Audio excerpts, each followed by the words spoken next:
Iya, karena kebetulan saya di UI itu beberapa membimbing mahasiswa yang menggunakan metode ini. Ya, jadi sebetulnya analisis wacana itu ada banyak ya, variannya ada banyak. Tapi di kesempatan hari ini mungkin saya hanya akan fokus pada satu metode ya, yaitu analisis wacana kritis, terutama yang berbasis korpus ya. Jadi nanti Mas dan Mbak mungkin bisa membaca ya, mungkin buku yang mungkin sering dijadikan apa ya, acuan ya, sering dijadikan acuan itu adalah buku ini, buku yang ditulis oleh Ruth Wodak ya. Buku ini menarik karena menghimpun bentuk-bentuk metode ya di dalam analisis wacana kritis ya. Dan di antara beragam metode ya, di situ kan ada ini ya, ada 6 metode ya, 6 metode di dalam analisis wacana kritis ya. Recording in progress. Di kesempatan hari ini saya hanya akan membahas satu metode ya, yaitu metode yang dikenal sebagai analisis wacana kritis berbasis korpus ya. Nanti akan saya sampaikan mungkin beberapa contoh ya, jadi mudah-mudahan nanti bisa apa ya memberi inspirasi gitu ya bagi Anda yang ya jadi metode wacana kritis berbasis korpus ya atau kalau nanti teman-teman Mas dan Mbak nanti googling ya itu biasanya disingkat dengan CADS ya, Corpus Assisted Discourse Studies ya. Jadi nanti di googling aja ya, CADS ini adalah satu metode yang eh, mungkin salah satu yang populer ya. Kenapa metode ini adalah metode yang populer? Saya kira tidak bisa dilepaskan dari fenomena yang mungkin ya Anda sering dengar ya, fenomena big data ya, fenomena data raksasa gitu ya, data-data besar ya. Jadi biasanya kalau kita menggunakan metode ini, biasanya data yang kita gunakan itu data-data yang besar ya. Jadi kadang-kadang kita tuh meneliti ribuan berita gitu ya. Nah pertanyaannya apa nggak sulit gitu ya kita meneliti ribuan berita. Nah, saya hanya mengatakan untuk tahap awal ini adalah itu tidak sulit ya. Kenapa? Karena sekarang itu banyak sekali aplikasi ya, banyak sekali software. Nanti saya tunjukkan beberapa softwarenya yang kemudian membuat penelitian analisis wacana itu bisa dilakukan dengan mudah dan cepat ya. Nah, jadi sederhananya itu adalah ini ya. Metode CADS ya, yang hari ini kita bahas itu adalah satu metode analisis wacana ya yang tujuannya ya untuk mengungkapkan wacana dengan menggunakan bantuan korpus. Jadi kata kuncinya di situ adalah korpus ya. Jadi di sini ada dua ya. Jadi metode ini sebetulnya gabungan dari dua metode ya. Jadi metode yang pertama itu adalah analisis wacana kritis ya. Mungkin di kelas Anda sudah diajarkan ya apa itu analisis wacana kritis ya. Dan gabungan dari linguistik korpus ya. Nah, gabungan dari dua metode ini namanya analisis wacana berbasis korpus. Sederhananya itu adalah kita berusaha untuk menggunakan korpus ya, dan kemudian data yang nanti didapat dari korpus itu kemudian dianalisis secara kritis gitu ya. Nah itu sederhananya ya, sederhana dari metode ini. Jadi sekali lagi metode ini adalah gabungan sebetulnya dari dua metode ya. Jadi metode pertama itu namanya wacana kritis ya. Ini mungkin sudah dibahas ya oleh apa dosen ya di kelas ya. Jadi analisis wacana kritis itu pada dasarnya adalah satu metode yang digunakan untuk mengungkapkan ya dan juga membongkar praktek bahasa ya. Jadi mungkin sudah disampaikan ya bahasa di sini dianggap tidak netral ya, tapi bahasa itu punya kandungan ideologi ya, keberpihakan dan seterusnya gitu ya. Lalu yang kedua ya adalah linguistik korpus ya. Jadi metode ini adalah satu metode yang juga menggabungkan dengan linguistik korpus. Jadi yang dimaksud dengan linguistik korpus itu adalah satu bentuk penelitian ya yang menggunakan korpus. Jadi korpus itu adalah teks dalam himpunan atau jumlah yang besar ya. Jadi apa namanya kita kalau meneliti korpus, penelitian kita itu tidak hanya meneliti satu atau dua berita ya, tapi nanti kita mungkin akan menyertakan ratusan bahkan ribuan ya. Ada mahasiswa saya kemarin baru ini ya baru ujian ya dia meneliti mengenai apa namanya disabilitas ya. Jadi penggambaran disabilitas dalam media dan dia memanfaatkan dua koran ya, dua media online yaitu Detikcom dan Kompas.com itu menyertakan hampir 12.000 berita ya. Mungkin kalau Anda ini ya, kok banyak sekali gitu ya, kok 12.000 berita gitu, dan apakah itu sulit ya? Nah, sebetulnya itu nggak sulit ya, karena sebetulnya sekarang ada banyak sekali software yang bisa kita gunakan untuk mengambil ya, mengambil ribuan apa namanya ratusan bahkan ribuan berita itu dalam waktu yang cepat gitu ya. Dan kemudian nanti ada software yang bisa kita gunakan ya untuk menganalisis praktek kebahasaan gitu ya. Jadi itu sederhananya ya. Jadi metode ini sekali lagi adalah gabungan ya dari apa namanya dua metode ini ya. Nah, sederhananya adalah metode ini menggunakan apa linguistik korpus ya, dan kemudian menggunakan prinsip-prinsip dari wacana kritis ya. Jadi pada akhirnya nanti di dalam metode ini yang kita lihat itu adalah misalnya kata-kata apa yang dipakai, Oh, nih. ya kata-kata apa yang dipakai, kemudian kita kemudian melihat ya apa sih makna dari kata-kata itu ya, dan sejauh mana kata-kata yang dipakai itu menggambarkan ya ketimpangan ya, diskriminasi, ketidakadilan ya, dan seterusnya ya. Jadi mungkin sederhananya gini ya, kalau di dalam analisis wacana ya, itu yang kita gunakan itu adalah teks ya. Jadi contoh ya, misalnya kalau Anda tertarik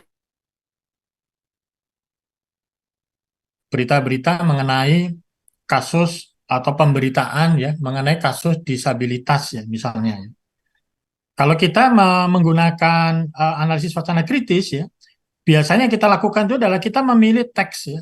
Jadi mungkin kita memilih satu iklan, satu film ya, atau kita mengambil apa namanya beberapa berita gitu ya. Lalu kita apa kita bongkar gitu ya. Kita apa namanya kita analisis gitu ya. Nah, sementara kalau di dalam analisis wacana kritis berbasis korpus, yang kita gunakan itu adalah korpus. Jadi korpus itu adalah himpunan teks dalam jumlah besar ya. Jadi kalau kita meneliti apa namanya pemberitaan media ya kita nggak bisa hanya menggunakan satu dua berita ya. Kita mungkin harus mengumpulkan ratusan ya, bahkan mungkin ribuan berita gitu ya. Nah, berita yang nanti sudah kita kumpulkan itu nanti kemudian kita analisis ya. Nah, ini contohnya ya, misalnya kalau Anda ingin katakanlah ya meneliti mengenai diskriminasi terhadap perempuan dalam lirik-lirik lagu populer misalnya ya, lagu-lagu pop misalnya. Kalau kita menggunakan analisis wacana, itu yang kita lakukan apa? Mungkin kita cuma memilih ya satu dua lagu ya, satu atau tiga lagu gitu ya. Atau kita ambil lagu-lagu yang kebetulan itu populer ya, dari grup band yang paling populer misalnya. Lalu kita analisis ya. Tapi kalau kita menggunakan metode ini tidak seperti itu ya, karena yang kita lakukan adalah kemudian kita harus mengumpulkan semua lirik lagu ya. Jadi dari lirik lagu yang mungkin jumlahnya ratusan ya, bahkan mungkin ribuan itu kita kumpulkan jadi satu kesatuan. Nah, itu yang disebut dengan korpus ya. Jadi bedanya teks dengan korpus itu ya. Jadi kalau teks itu hanya beberapa ya, tapi kalau korpus ini ya kumpulan teks dalam jumlah besar karena tujuannya adalah menggambarkan secara keseluruhan ya. Jadi di dalam korpus itu kita tidak apa ya, tidak hanya meneliti bagaimana wacana terhadap apa lagu-lagu X misalnya ya. Tapi yang tujuan penelitiannya adalah ingin menggambarkan bagaimana diskriminasi perempuan itu dalam lirik lagu secara keseluruhan. Ya. Jadi tidak hanya kasus per kasus ya. Atau ini ya, misalnya Anda tertarik untuk meneliti bagaimana sih media media apa online ya, itu menggambarkan pemberitaan mengenai penderita ODGJ ya. Apa namanya orang dengan gangguan jiwa ya atau gangguan mental ya. Kalau Anda melakukan analisis wacana kritis ya, dan mungkin sudah pernah dipraktekkan ya mungkin di kelas, yang kita lakukan ya mungkin kita cuma mengambil ya satu atau dua berita, kemudian kita analisis gitu ya berita itu ya. Bagaimana bahasanya, bagaimana strukturnya gitu ya. Tapi kalau Anda menggunakan linguistik korpus nggak begitu caranya. Caranya adalah himpun dulu semua berita mengenai ODGJ dalam satu periode tertentu. Periode tertentu itu bisa 1 tahun, bisa 2 tahun, bisa 10 tahun ya. Berarti jumlahnya banyak, ya betul ya, jumlahnya banyak, bisa ribuan berita. Ya. Dan kalau itu sudah terkumpul, kumpulan berita itu kemudian disebut dengan korpus. Ya. Lalu dari korpus itu baru kemudian nanti diolah apa namanya datanya. Ya. Jadi itu apa namanya gambaran umum ya kalau kita menggunakan analisis wacana kritis berbasis korpus. Ya. Nah sekarang pertanyaannya ya, kenapa kita harus menggunakan CADS ya? Sekali lagi saya tidak mengatakan bahwa analisis wacana yang berbasis teks ya itu apa namanya lebih lebih buruk dibandingkan metode ini, bukan ya, maksud saya bukan itu ya. Tapi mungkin pertanyaan adalah kenapa metode CADS itu muncul gitu ya. Nah ini karena ada beberapa alasan ya yang mungkin tidak bisa dijawab oleh metode analisis wacana yang biasa. Jadi yang pertama itu adalah sering ada kritik ya bahwa kalau kita melakukan analisis wacana, itu peneliti secara sengaja hanya mengambil teks-teks yang sesuai dengan kecurigaan peneliti. Jadi contoh ya, kalau Anda meneliti mengenai analisis wacana mengenai korban perkosaan misalnya, pasti Anda atau kita ya sebagai peneliti itu akan mencari berita-berita yang ekstrim ya. Berita-berita yang kita duga itu, wah ini pasti ada apa penggambaran diskriminasinya gitu ya. Padahal mungkin berita itu tidak mencerminkan ya. Jangan-jangan berita itu cuma kecil ya, dari sekian ratus atau sekian ribu berita ya. Nah, metode ini mencoba untuk menghindari itu ya. Kenapa? Karena yang nanti diteliti itu adalah semuanya ya. Jadi tidak hanya berdasarkan pilihan apa namanya subjektif dari peneliti ya. Kemudian kenapa metode ini juga apa muncul ya? Itu karena memungkinkan kita untuk melihat perubahan ya, perubahan wacana ya. Jadi kita bisa melakukan analisis wacana kritis itu dari satu periode ke periode lain dan kemudian kita bisa melihat perubahannya. Jadi saya mencontohkan ya misalnya apa penggambaran terhadap ODGJ misalnya. Kita bisa membandingkan ya, wacana media dari tahun 2000 sampai tahun 2023 itu seperti apa gitu ya. Ada perubahan atau tidak ya? Ada perlawanan atau tidak? Nah, kalau kita menggunakan analisis wacana yang biasa, mungkin tidak tertangkap itu ya. Karena itu hanya menggambarkan konteks saat ini ya. Tapi kalau kita menggunakan metode ini nanti kita bisa melihat perubahannya gitu ya dari satu waktu ke waktu-waktu yang lainnya. Nah, itu mungkin ini ya, mungkin salah satu alasan ya kenapa metode ini muncul ya. Nah, sekarang pertanyaannya adalah tahap awal ya di dalam melakukan metode ini adalah membangun apa yang disebut dengan korpus. Jadi sebetulnya kalau kalau teman-teman atau Mas dan Mbak melakukan analisis wacana, itu yang dilakukan pertama kali kan mencari teksnya dulu ya. Jadi mencari iklan, mencari film, ya tergantung penelitiannya ya. Kalau penelitiannya mengenai film, kita cari dulu filmnya yang mau kita teliti ya.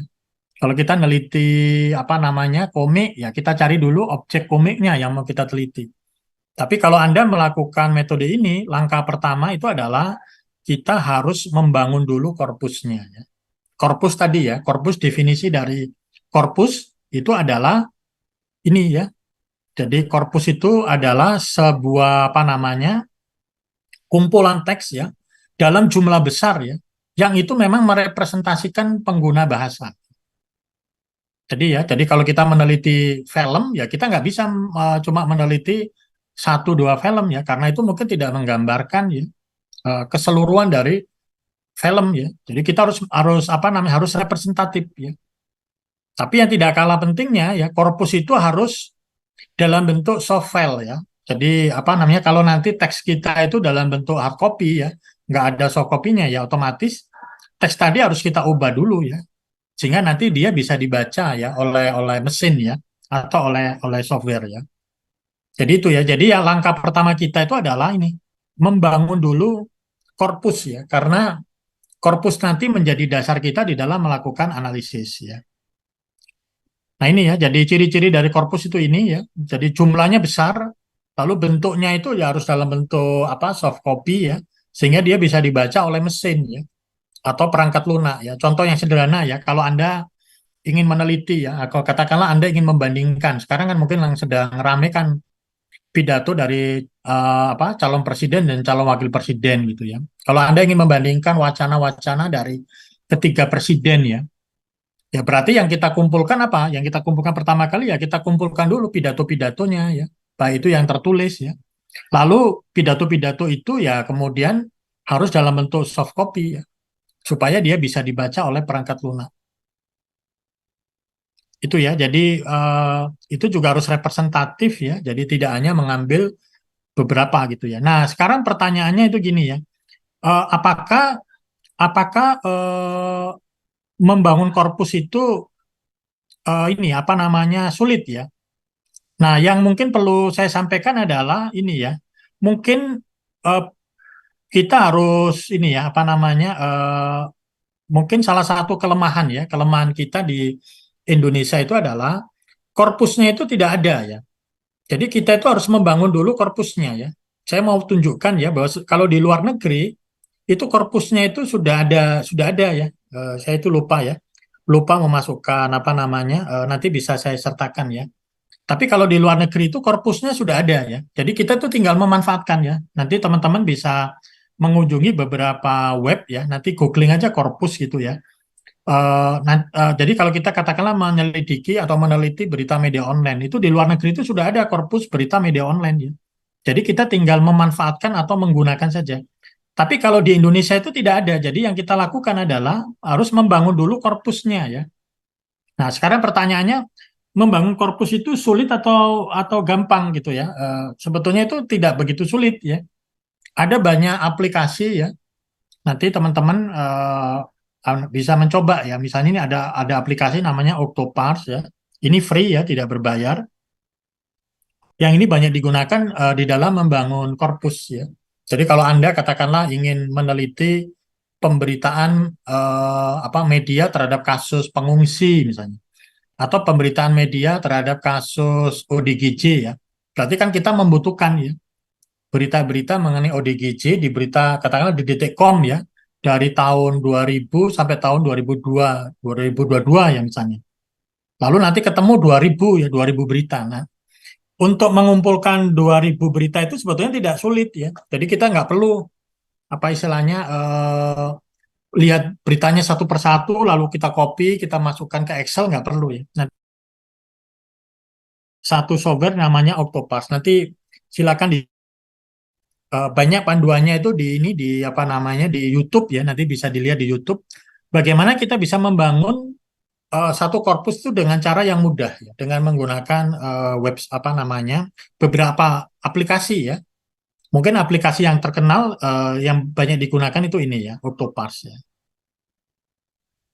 Nah, di dalam melakukan apa namanya penelitian ini ya, penelitian eh, ini ya. Jadi sekali lagi ini proses ya, proses di dalam membangun korpus itu bisa kita gambarkan seperti ini ya. Jadi kita rumuskan dulu tujuannya ya. Kita yang ingin kita teliti itu apa ya? Jadi kalau yang kita teliti itu tadi ya penggambaran ODGJ misalnya. Ya berarti kita tentukan populasinya. Populasinya kan berarti seluruh berita mengenai ODGJ gitu ya.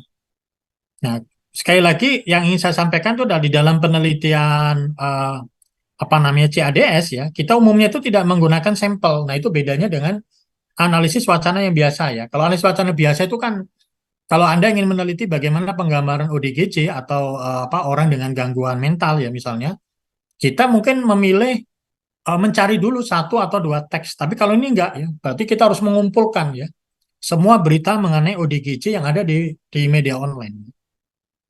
Nah, itu yang kemudian kita kumpulkan, jumlahnya ya mungkin banyak ya. Jumlahnya bisa ribuan mungkin ya. Dan kemudian itu yang kemudian menjadi korpus ya. Dan korpus itu sekali lagi harus berbentuk file ya. Sehingga nanti dia bisa dibaca oleh mesin atau perangkat lunak ya. Jadi dalam proses pengerjaan ini kita nanti banyak dibantu oleh software ya.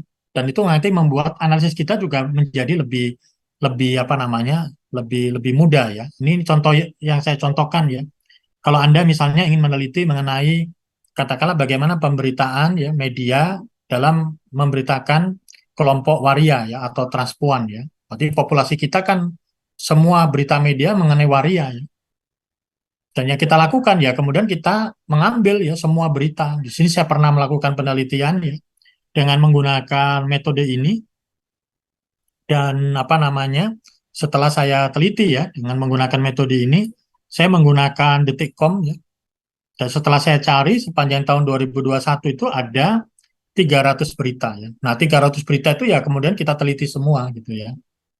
Dan kemudian nanti kita masukkan sebagai korpus ya. Jadi itu tahapannya ya. Jadi tahapan pertama itu adalah kita menyusun korpus terlebih dahulu ya. Nah, setelah korpusnya itu kita dapat ya, langkah berikutnya baru kita melakukan analisis data ya. Nah, di dalam metode ini nanti ada 6 yang mau kita teliti atau 6 hal gitu ya. Dan ini semua nanti bisa dibantu oleh aplikasi ya atau dibantu oleh software ya. Jadi nanti teman-teman salah satu beberapa aplikasi yang sering digunakan itu ini ya, Anthony Concordancy. Ini free, nanti silakan aja di googling ya. Kemudian kalau ingin apa namanya mencari tahu bagaimana sih cara menggunakan aplikasi ini, teman-teman silakan ini aja apa namanya nonton aja di YouTube itu banyak sekali ya.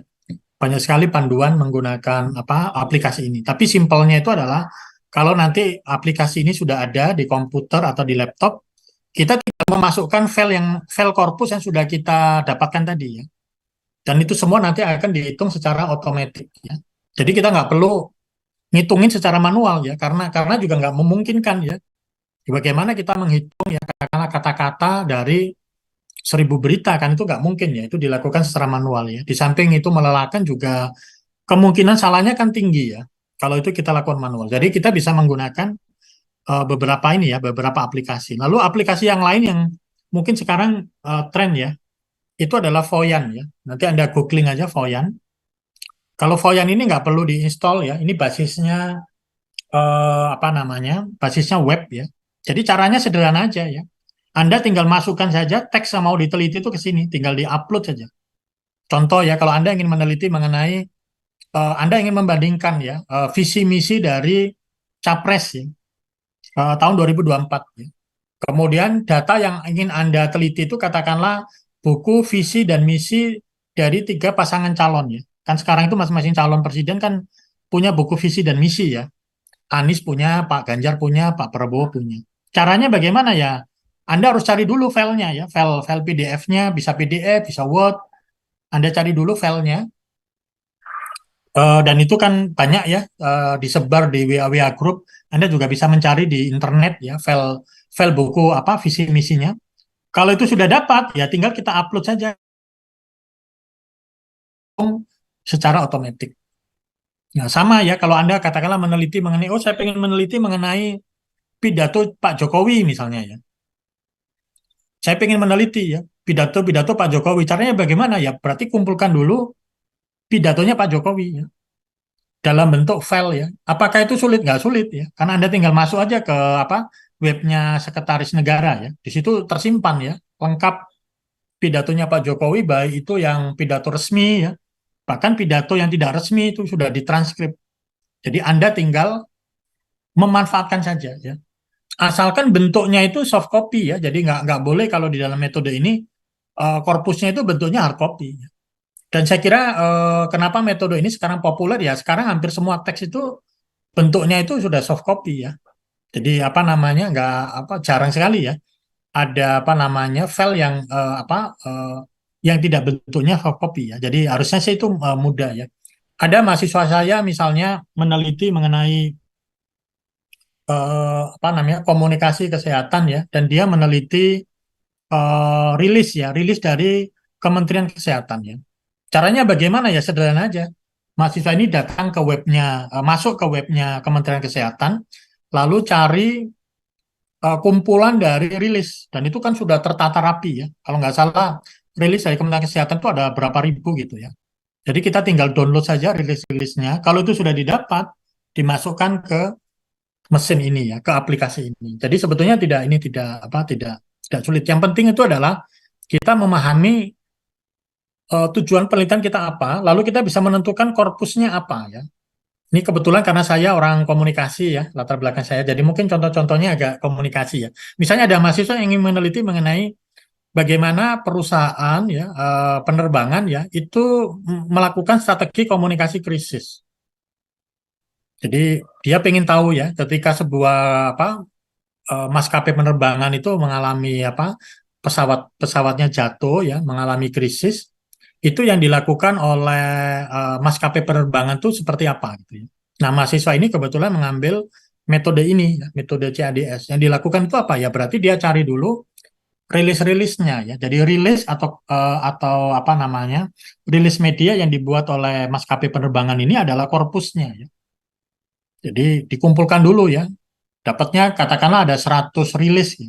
Nah, 100 rilis itu yang dikumpulkan baru kemudian dimasukkan ke dalam aplikasi ini. Nah, yang dilihat nanti apa di dalam metode ini ya, metode CADS ini, yang dilihat itu ada 6 ya.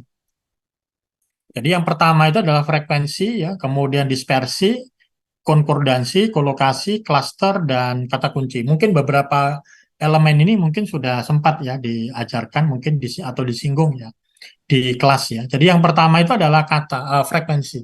Simpelnya itu adalah kalau nanti teman-teman sudah dapat korpusnya ya, katakanlah sederhananya itu ya. Anda ingin meneliti visi misi calon presiden ya, visi misi calon presiden 2024. Di dalam frekuensi itu maksudnya itu adalah kita menghitung ya kata-kata apa saja yang sering digunakan oleh masing-masing calon. Jadi Pak Prabowo itu kata-kata yang digunakan apa ya? Pak Anies itu kata-kata yang sering digunakan itu apa? Pak Ganjar itu kata-kata yang sering digunakan itu apa? Nah, kenapa kata-kata itu penting ya? Kata-kata itu penting karena kata-kata itu yang menunjukkan sesuatu ya. Jadi kalau misalnya Pak Anies ya, kata-kata yang sering digunakan itu soal pendidikan misalnya ya, ya kita bisa simpulkan bahwa visinya Pak Anies itu adalah pendidikan. Jadi sebetulnya menghitung frekuensi kata, mungkin kalau kita lihat itu kan tampak sederhana ya. Kita kan cuma ngitung kata-kata apa yang sering digunakan. Tapi sebetulnya frekuensi kata-kata itu sesuatu yang sangat berguna karena dia menggambarkan sesuatu ya. Ya misalnya ya, mungkin teman-teman bisa membaca laporannya Kompas ya. Kompas itu tiap tahun ya, nanti kalau tiap tanggal 16 Agustus ya, harian Kompas itu membuat penelitian dengan menggunakan metode ini. Yang diteliti oleh Kompas itu adalah Kompas itu melakukan penelitian berdasarkan pidato resmi Presiden di depan DPR ya, tanggal 16 Agustus. Itu dilakukan Kompas sejak tahun 1999 ya. Jadi pada eranya Pak Habibie sampai Pak Jokowi, Kompas itu tiap tahun itu rutin ya. Yang dilakukan oleh Kompas sebetulnya sederhana ya. Jadi Kompas itu mengambil apa namanya pidato Presiden di depan DPR. Kenapa pidato Presiden? Karena pidato ini kan penting ya. Kalau pidato tanggal 16 itu penting bukan cuma di Indonesia ya, tapi juga di negara lain karena pidato presiden, pidato resmi itu kan menggambarkan bagaimana kemajuan ya, menggambarkan bagaimana rencana ya, bagaimana visi presiden dan seterusnya. Menghitung ya, tentu saja menghitung di sini bukan manual ya, dihitung dengan mesin ya. Kata-kata apa saja yang sering digunakan ya. Pak SBY itu sering menggunakan kata-kata apa ya. Pak Jokowi itu sering menggunakan kata-kata apa ya. Nah, jadi di sini yang disebut dengan frekuensi ya. Jadi simpelnya itu adalah kalau frekuensi itu adalah kita menghitung ya kata-kata apa yang sering digunakan. Nah, pertanyaannya itu adalah di dalam penelitian wacana ya, frekuensi itu menggambarkan apa? Ada beberapa hal ya. Frekuensi itu bisa jadi menggambarkan topik. Jadi dari kata-kata yang sering digunakan, kita sebetulnya bisa mengetahui topik pemberitaan atau topik wacana itu apa ya. Ya, itu bisa kita ketahui ya dari topik yang digunakan ya. Ya, contohnya ini ya.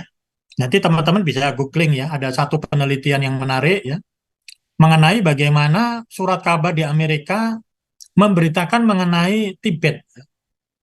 Tibet itu digambarkan seperti apa ya oleh media-media di Amerika. Yang dilakukan oleh Liu ini penelitinya adalah dia hitung kata-katanya ya. Jadi dia hitung kata-katanya dari sana kemudian dia bisa menentukan topiknya dan menarik karena penelitiannya itu kemudian menunjukkan oh ternyata yang paling banyak diberitakan itu adalah soal politik ya. Kemudian yang kedua itu adalah soal agama ya. Lalu yang kedua, frekuensi itu juga menggambarkan diskriminasi ya. Mungkin ini sudah disampaikan di kelas ya. Pada saat seseorang itu memilih menggunakan kata ya, pertanyaannya itu kan kemudian adalah kenapa kok kata-kata itu yang dipilih? Kenapa bukan kata-kata yang lain ya? Jadi di dalam analisis wacana itu terutama yang kritis ya, kita berasumsi bahwa orang atau kelompok itu bisa didiskriminasi ya dengan menggunakan bahasa. Jadi lewat kata-kata tertentu ya, bagaimana orang, bagaimana kelompok itu dimarginalkan ya atau didiskriminasi ya melalui praktek penggunaan bahasa ya. Dan itu kita bisa lihat ya dari pilihan ya, pilihan penggunaan kata-kata yang digunakan ya. Ini saya ambil contoh saja di sini ada satu penelitian ya yang meneliti mengenai bagaimana atlet ya apa namanya atlet Olimpiade ya itu digambarkan dalam berita apa namanya di Inggris ya. Jadi si peneliti ini membandingkan bagaimana sebutan untuk atlet ya laki-laki dan atlet perempuan di dalam berita-berita mengenai Olimpiade ya. Dan temuannya menarik ya. Semuanya menarik karena ternyata itu berbeda gitu ya. Jadi bagaimana proses apa namanya proses diskriminasi ya antara laki-laki dan perempuan bahkan dari penyebutannya saja itu sudah ini ya sudah berbeda gitu ya. Nah yang kedua ya yang nanti kita kita juga bisa ketahui lewat metode ini itu adalah apa yang disebut dengan dispersi ya. Jadi yang dimaksud dengan dispersi itu adalah nantinya ya dan ini tentu saja dilakukan menggunakan mesin ya. Jadi tidak dilakukan secara manual ya. Jadi di dalam metode dispersi itu nantinya kita mencoba untuk melihat ya kata-kata tertentu itu digunakan di dalam teks itu di bagian mana gitu ya. Jadi itu nanti bisa kita ketahui lewat dispersinya ya. Jadi bagaimana atau di mana letak posisi kata-kata tertentu di dalam teks gitu ya. Apakah diletakkan di depan ya, di tengah atau di belakang ya. Kemudian yang ketiga yang ini juga sangat penting ya. Itu adalah apa yang disebut dengan konkordansi ya. Mungkin ini sudah sempat diajarkan mungkin jadi kelas ya. Jadi apa kata itu kan sebetulnya harus atau tidak bisa ya kita lepaskan kata itu dalam satu apa ya. Kata itu kan harus kita letakkan dalam satu konteks tertentu gitu ya. Jadi kalau saya katakanlah mengatakan kata cantik misalnya, pertanyaan itu adalah cantik itu digunakan dalam konteks apa gitu ya. Kalau saya mengatakan apa namanya sesuatu, nah sesuatu itu di apa digambarkan itu dalam konteks apa. Nah, untuk mengetahui itu kita bisa menggunakan atau meneliti menggunakan apa yang kita sebut dengan konkordansi ya. Jadi simpelnya konkordansi itu adalah kata-kata tertentu ya. Itu kita letakkan dalam kita melihat konteksnya ya dengan cara melihat kata-kata itu di sebelah kiri dan di sebelah kanan dari kata-kata yang ingin kita teliti ya. Jadi contohnya itu gini ya. Kalau Anda ingin meneliti bagaimana sih buruh ya atau TKI ya misalnya itu digambarkan dalam berita media. Jadi di sini buruh itu kan menjadi kata-kata yang ingin kita teliti ya. Kita lihat konteksnya. Kata-kata buruh ini bagaimana kita kita lihat konteksnya. Kata-kata sebelah kiri dan kata-kata sebelah kanan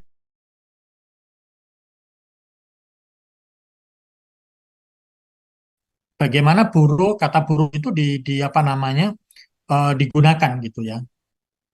Dan ini tentu saja menunjukkan sesuatu ya. Nah, langkah di dalam menyusun konkordansi itu adalah kita ini apa namanya menghitung kata-kata yang ingin kita teliti ya. Kemudian kata-kata itu kita urutkan ya. Jadi nanti contoh konkordansi itu kira-kira seperti ini ya. Nah ini. Jadi katakanlah ini kata kalau ada kata buruh ya. Nah di dalam teks berita kita buruh itu kemudian diurutkan ya. Jadi katakanlah kata buruh itu digunakan sebanyak 600 kali gitu ya. Nah, kemudian kita lihat konteksnya ya. Kata buruh itu di sebelah kiri kata buruh dan di sebelah kanan kata buruh itu kata-kata apa saja. Nah, caranya itu adalah ini diurutkan ya.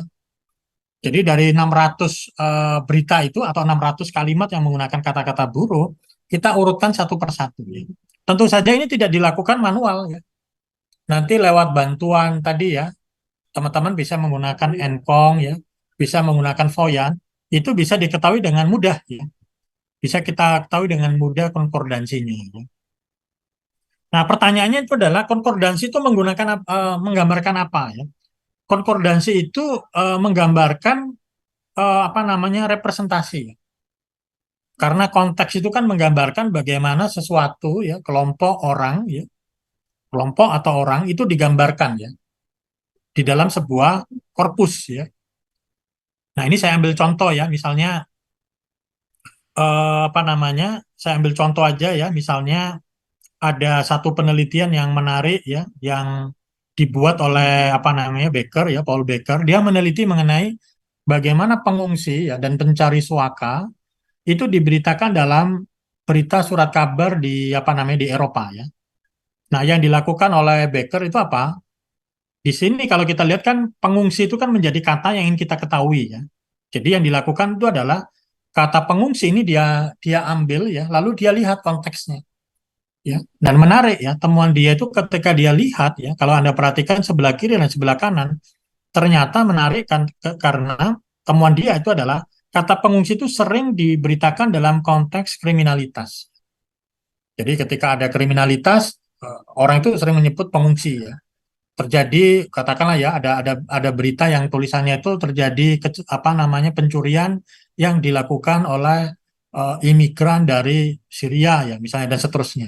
Jadi kalau kita lihat di sini adalah ini menggambarkan ya bagaimana pengungsi itu dikaitkan ya atau dilekatkan dengan kriminalitas ya sesuatu yang buruk dan seterusnya. Nah, ini diperoleh dengan cara apa dari sini ya. Jadi diperoleh dari dengan membuat konkordansinya ya. Nah, kemudian yang keempat ya, di dalam analisis wacana berbasis korpus itu kita juga bisa melihat kolokasi ya. Sekali lagi ini juga nanti teman-teman kalau menggunakan ini tidak dilakukan secara ini ya, tidak dilakukan secara manual ya. Ini nanti kita bisa lakukan dengan menggunakan perangkat ya atau software ya. Jadi yang dimaksud dengan kolokasi ini, kolokasi kan berasal dari kata ko ya, yaitu ada bersama dan location. Jadi intinya itu adalah kata-kata apa yang sering muncul ya bersama-sama dengan kata-kata itu. Jadi contoh ya, kalau Anda ingin meneliti waria gitu ya, kolokasi itu ingin menjawab ya, kata waria itu sering muncul bersama-sama dengan kata-kata apa. Kalau Anda ingin meneliti tadi ya, apa namanya, orang dengan ODGJ misalnya, ODGJ itu sering muncul bersama-sama dengan kata-kata apa. Atau kalau Anda ingin meneliti mengenai anak-anak pang ya, kata pang itu sering muncul bersama-sama dengan kata-kata apa. Dan kemunculan sebuah kata-kata bersama dengan kata-kata yang lain, itu tentu saja menunjukkan sesuatu ya. Karena itu menunjukkan adanya asosiasi ya. Itu kan mirip ya dengan kalau Anda misalnya ditanya, kalau saya sebut kata Samsung ya misalnya, kata-kata yang sering muncul bersama-sama dengan kata Samsung itu apa gitu ya. Kan mungkin di dalam iklan, di dalam apa postingan media sosial kan akan kita ketahui ya, oh Samsung itu diasosiasikan dengan kata-kata murah, ya, canggih ya, apa namanya teknologi tinggi misalnya dan seterusnya. Ya. Ini yang disebut dengan kolokasi ya. Dan kolokasi itu kan menggambarkan satu stereotip ya, menggambarkan satu stereotip ya. Ya, contoh yang sederhana aja ya, dan ini sering diteliti ya. Kalau orang menyebut perempuan ya, selalu kata-kata yang sering muncul itu adalah sesuatu yang bersifat fisik ya. Jadi contoh ya, anak perempuan yang rambutnya ikal ya, atau perempuan yang hidungnya apa mancung ya misalnya. Sesuatu yang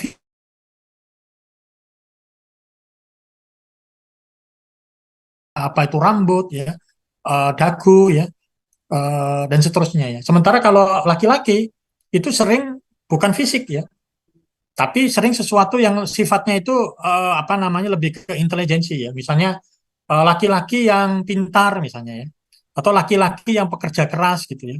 Jadi bukan bukan sesuatu yang sifatnya fisik gitu ya. Jadi sebetulnya di situ kolokasi itu menunjukkan sesuatu karena kolokasi itu berkaitan dengan asosiasi ya atau stereotip ya. Nah, pertanyaannya itu adalah bagaimana kita mengidentifikasi kolokasi ya. Jadi simpelnya itu adalah kalau di dalam kolokasi itu ya kita harus tentukan dulu kata-kata apa yang mau kita teliti ya. Ya, contohnya tadi ya. Kalau kita ingin teliti kata buruh, berarti buruh ini kan menjadi menjadi apa istilahnya kata kunci gitu ya. Lalu kita lihat kata-kata yang berdekatan dengan kata buruh itu apa? Baik sebelah kiri maupun sebelah kanan ya. Di sini kan ada satu L ya. Jadi satu kata sebelah kiri dua kata sebelah kiri, tiga kata sebelah kiri, dan seterusnya ya. Lalu di sini ada satu kata sebelah kanan, dua kata sebelah kanan, dan seterusnya ya. Jadi saya ambil contoh aja ya. Kalau di sini ada berita ya, demo buruh di Batam berakhir ricuh ya, belasan mobil dirusak. Jadi di sini kan kata yang mau kita teliti itu kan buruh ya. Sehingga kita bisa tahu satu kata sebelah kiri buruh itu apa? Demo ya. Lalu satu kata di sebelah apa namanya kata buruh itu adalah ada kata Batam, ada berakhir, kemudian ada ricuh ya, dan seterusnya. Jadi ini kalau kita gambarkan itu kira-kira seperti ini. Jadi di sini ada kata buruh ya, kemudian satu kata sebelah kirinya apa, satu kata sebelah kanannya apa. Nah, dari mungkin ratusan bahkan ribuan ya kata-kata kalimat ya atau berita yang mengandung kata buruh itu kemudian nanti kita hitung ya jumlahnya gitu ya. Jadi contoh ini ya, karena terus didesak aparat massa, buruh juga melempari kaca ya. Lalu ini kalimat yang lainnya, ricuh belasan mobil dirusak demo buruh di Batam ya, dan seterusnya ya. Nah, dari sana kemudian kita bisa hitung ya. Oh, ternyata ya, kata-kata yang sering muncul ya bersama-sama dengan kata buruh itu adalah ricuh ya, sebanyak tiga. Ya. Kata massa itu dua kali, demo dua kali. Nah, pertanyaannya adalah, ini menggambarkan apa ya? Menggambarkan sesuatu ya. Karena ini kan terkait dengan stereotip ya, bahwa kalau ada buruh, lalu buruh itu demo, umumnya buruh itu demonya itu pasti rusuh gitu ya, pasti ricuh ya. Jadi ini kan sebetulnya satu stereotip, satu diskriminasi ya. Jadi bagaimana buruh yang memperjuangkan haknya ya, itu digambarkan lewat bahasa-bahasa yang tidak berpihak kepada mereka, karena kata-kata yang sering melekat bersama-sama dengan kata buruh itu ya demo, ricuh ya, rusuh, kebakaran ya, dan macam-macam ya, melempari ya, dan seterusnya ya. Itu ya. Jadi sekali lagi kolokasi itu yang tadi saya sebut ya. Kolokasi itu kan sebetulnya terkait dengan asosiasi. Jadi sebuah kata itu sering muncul ya atau sebuah kata itu diasosiasikan dengan apa gitu ya. Nah, tadi saya mengambil contoh ya. Kalau misalnya teman-teman meneliti mengenai berita kasus perkosaan ya. Berita mengenai kasus perkosaan ya. Kalau kita ingin meneliti bagaimana perempuan korban perkosaan atau perempuan korban kekerasan seksual ya atau KDRT ya misalnya digambarkan di dalam posting atau berita media ya kita bisa mengetahui kolokasinya. Caranya bagaimana? Ya kita ambil saja kata-kata yang ingin kita ketahui lalu kita lihat kata-kata sebelah kiri dan sebelah kanannya. Dan menarik ya. Karena di sini kalau kita lihat di dalam beberapa contoh ini bagaimana peristiwanya itu selalu atau kasus perkosaan itu selalu digambarkan sebagai ini ya hal-hal yang sifatnya fisik ya, cantik ya.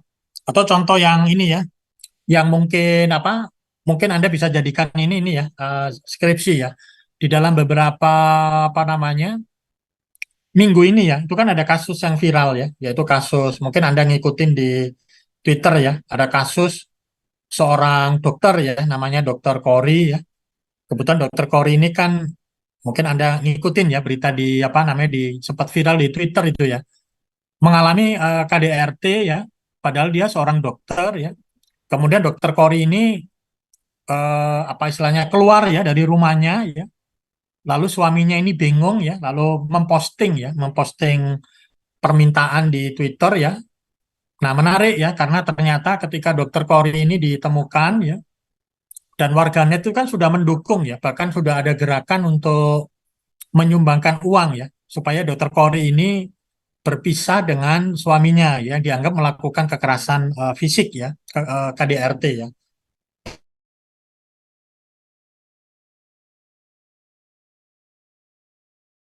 Kita lihat ya bagaimana hujatan, bagaimana kritikan ya dari warganet atau netizen terhadap pilihan keputusan Dokter Kori ya. Nah, Anda bisa meneliti gitu ya. Bagaimana sih perempuan ya korban KDRT ya itu dinarasikan atau digambarkan di dalam posting-posting di media sosial ya. Nah, kalau Anda nanti menemukan ya, kalau Anda nanti menggunakan analisis kolokasi ya dan bagaimana Dokter Kori atau perempuan ya itu punya asosiasi ya dengan kata-kata tertentu ya. Bagaimana Dokter Kori itu disebut bodoh ya, disebut apa namanya goblok ya, disebut macam-macam ya. Jadi bagaimana keputusan korban ya untuk kembali ke apa namanya suaminya ya itu kemudian di apa ya distereotipkan ya sebagai keputusan yang salah dan seterusnya ya. Nah, itu kita bisa bisa ketahui ya lewat apa namanya analisis kolokasi ya. Dan kolokasi itu juga menunjukkan stereotip ya. Jadi kan tadi saya sebut ya. Jadi kolokasi itu menunjukkan stereotip ya. Jadi kalau saya sebut kata pang gitu ya, pasti yang melekat di benak teman-teman kata pang ini pasti sesuatu yang buruk ya. Entah itu menjambret, entah pokoknya sesuatu yang buruk ya, kekerasan ya, sesuatu yang amoral ya, sesuatu yang asosial ya. Taunya dari mana? Ya biasanya kata pang itu selalu muncul ya bersama dengan kata-kata dan kata-kata itu buruk ya. Nah, ini saya ambil contoh ya, ada satu penelitian yang nah ini ya, ini contohnya ya. Jadi kalau kita meneliti bagaimana anak pang ya diberitakan atau digambarkan, ya biasanya kata pang ini kata-kata sebelah kiri atau sebelah kanannya itu sesuatu yang buruk ya. Itu kan ada penganiayaan ya, memalak ya, diperkosa, dianiaya ya. Jadi nggak ada positif-positifnya itu ya anak pang ini ya. Kita ketahui dari mana? Ini kan ada sebuah stereotip ya. Jadi bagaimana anak pang itu dianggap asosial ya, dianggap perilakunya aneh ya, perilakunya tidak bermoral ya dan seterusnya. Itu bisa kita ketahui dari kata-kata yang sering melekat ya. Nah, ini ada satu penelitian yang menarik, nanti teman-teman bisa membaca ya, bisa googling ya. Penelitian mengenai bagaimana Islam ya itu digambarkan dalam pemberitaan media di Amerika. Jadi yang dilakukan oleh peneliti ini adalah dia melakukan analisis tadi ya, analisis kolokasi. Jadi kata-kata Islam itu sering muncul bersama-sama dengan kata-kata apa itu ya. Nah, itu yang menjadi tujuan dari penelitian ini ya. Nah, Anda perhatikan ya. Di sini jumlah jumlah beritanya itu ya sangat banyak ya. Ini kan ada 670.000 kata ya. Jadi pasti ini beritanya ya ribuan ya. Jadi dari sekian ribu berita ya mengenai koran-koran di Amerika yang memberitakan ya mengenai Islam atau Muslim itu kemudian diteliti ya dari tahun 2001 sampai 2015. Nah, hasilnya seperti ini. Jadi bagaimana kata Islam itu selalu muncul bersama-sama dengan kata ini ya, radikal ya, kata perang ya, religius, kata politik ya, kata anti ya. Jadi sesuatu yang buruk ya.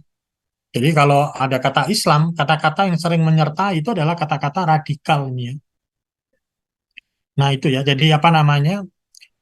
Analisis semacam ini namanya adalah kolokasi. Nah, tentu saja ini tidak dilakukan manual ya. Jadi nanti kalau teman-teman menggunakan metode ini bukan berarti nanti dihitung satu-satu ya. Karena kalau itu dilakukan ya nggak memungkinkan ya, pasti pasti sulit ya. Dan itu bisa dilakukan dengan menggunakan bantuan apa namanya software ya. Kemudian yang lain ya, kita juga bisa menganalisis metode ini. Bagian yang juga kita analisis itu adalah rangkaian kata ya atau cluster ya.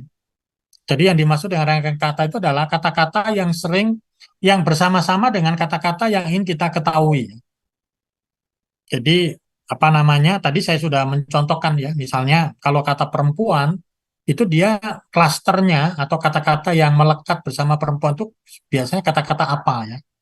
Nah, ini ada satu penelitian yang ini ya, yang menarik ya. Apa namanya? Bagaimana klaster itu ya ini ya menggambarkan satu diskriminasi juga ya. Nah, ini ada satu penelitian yang menarik mengenai bagaimana perempuan ya itu digambarkan di dalam pemberitaan apa namanya media di Inggris ya. Dan di sini apa namanya bagaimana diskriminasi itu terjadi ya. Lalu yang lain ya klaster ini juga menggambarkan stereotip ya. Bagaimana orang atau kelompok itu dilabeli ya dengan sebuah stereotip tertentu ya. Tadi sempat saya contohkan ya, kalau Anda membaca apa ya berita-berita atau membaca posting mengenai anak-anak gitu ya, kan itu sering ya. Kalau ada ibu-ibu yang posting mengenai anaknya gitu ya, biasanya itu agak beda ya. Ketika ibu-ibu itu mempost,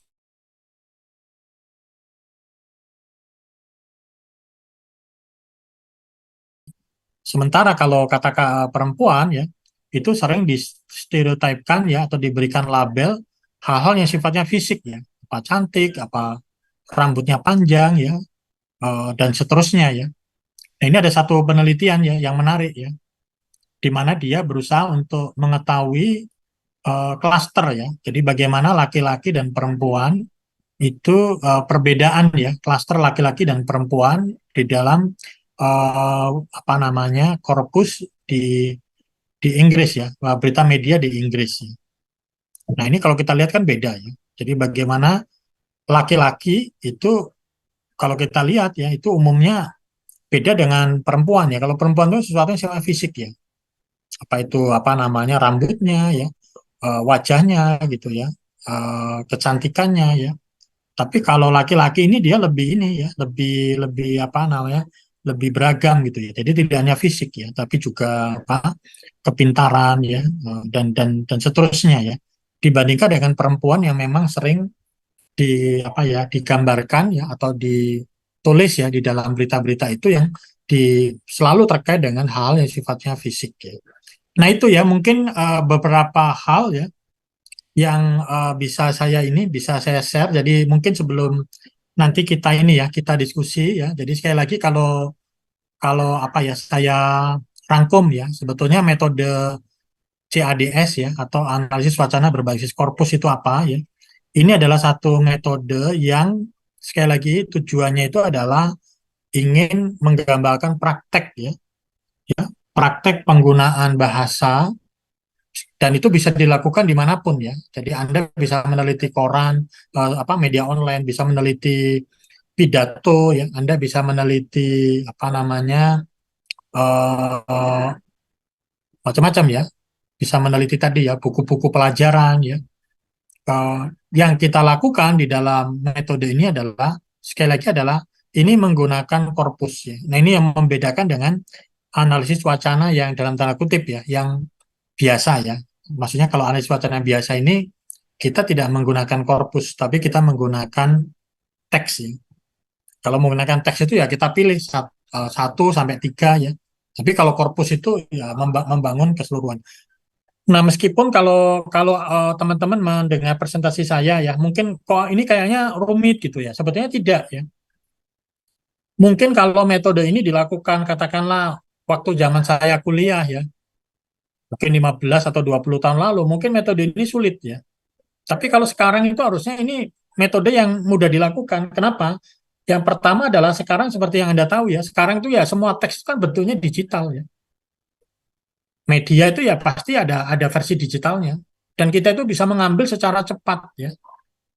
Kita bisa memanfaatkan banyak sekali aplikasi ya, sehingga kemudian menyusun korpus itu bisa mudah ya dan tidak rumit. Kalau dulu kan agak sulit ya metode ini diterapkan. Kenapa? Karena dulu waktu saya kuliah ya, kalau saya ingin meneliti Kompas ya, saya harus datang ke Kompas ya.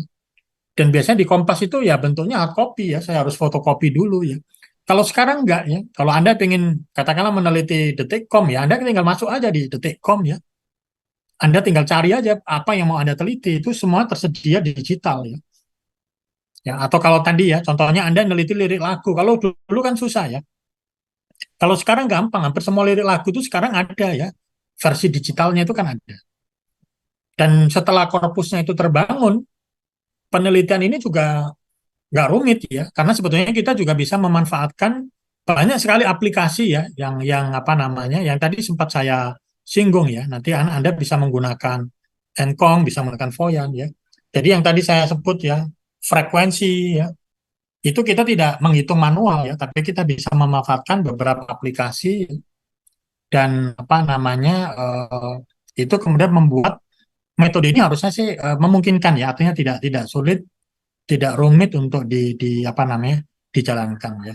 Mungkin untuk sementara itu Mbak, nanti mungkin kita bisa lebih banyak ini ya sesi Ya, diskusi mungkin ya. Terima ya, kasih terima Mbak. kasih Pak Erianto. Ya, saya persilahkan kepada para peserta, apakah ada yang ingin ditanyakan? Ini sangat menarik, Pak. Ya, kalau misalnya kan saya dari ini ya, Prodi Studi Kejepangan, kalau korpus itu di Jepang itu sudah umum. Nah, memang begitu masuk ke apa begitu di Indonesia begitu mau mencari data itu saya sudah ya agak kesulitan mencari. Nah, ini sebenarnya saya ingin tanya ya, eh, yang selama ini Pak Erianto lakukan berarti memang membuat korpus dulu ya Pak, atau memang sudah ada korpus yang sudah siap ya Pak ya? Ya, terima kasih Mbak. Betul Mbak. Selama ini ya apa namanya kita harus menyusun dulu korpusnya Mbak. Dan Hmm. itu memang yang apa namanya yang karena mungkin di Indonesia itu mungkin berbeda ya dengan apa namanya mungkin yang tadi Mbak disebut Di ya. Jepang. Kalau Iya, mungkin di Jepangnya sana ya sudah ada itu banyak Pak. mungkin Iya, sudah ada banyak ya. iya Tapi sudah kalau ada. di apa namanya di Indonesia itu tidak ada ya lembaga atau asosiasi atau organisasi yang membuat korpus ya. Sebagai akibatnya ya Hmm. kita kayak apa ya menyusun korpus itu sendiri ya. Tapi yang ingin saya sampaikan itu adalah meskipun ini, nah ini mungkin saya ambil contoh ya. Nanti apa namanya saya ambil contoh aja ini ya sebentar ya. Ya, saya ambil contoh ya. Mungkin nanti teman-teman bisa lihat ya, bisa googling aja ya. Tadi kan saya sebut ya, kalau di tadi kan Mbak Adi sampaikan ya, kalau di luar itu Banyak. banyak ya. Iya. Nanti teman-teman bisa masuk ke sini ya, misalnya englishcorpora.org ya. Ini ada banyak korpus ya, di antaranya ada korpus news ya. Jadi ada satu organisasi yang itu sudah ngumpulin ya. Ini kalau kita baca kan ini ya, korpus ini memuat ini ya 14,7 juta ya kata ya dan apa namanya billion ya malah malah billion ya jadi apa namanya 14,7 miliar ya kata ya jadi setiap hari itu ditambahkan 300 ribu jadi kalau kita meneliti korpus ini sederhana ya ya ini kan sudah ada gitu ya. Jadi kita nggak perlu nyusun nyusun ulang ya atau misalnya ini ya ini yang mungkin contohnya agak bias ini ya komunikasi ya karena kebetulan saya dari komunikasi misalnya kalau orang komunikasi itu neliti majalah Time gitu ya.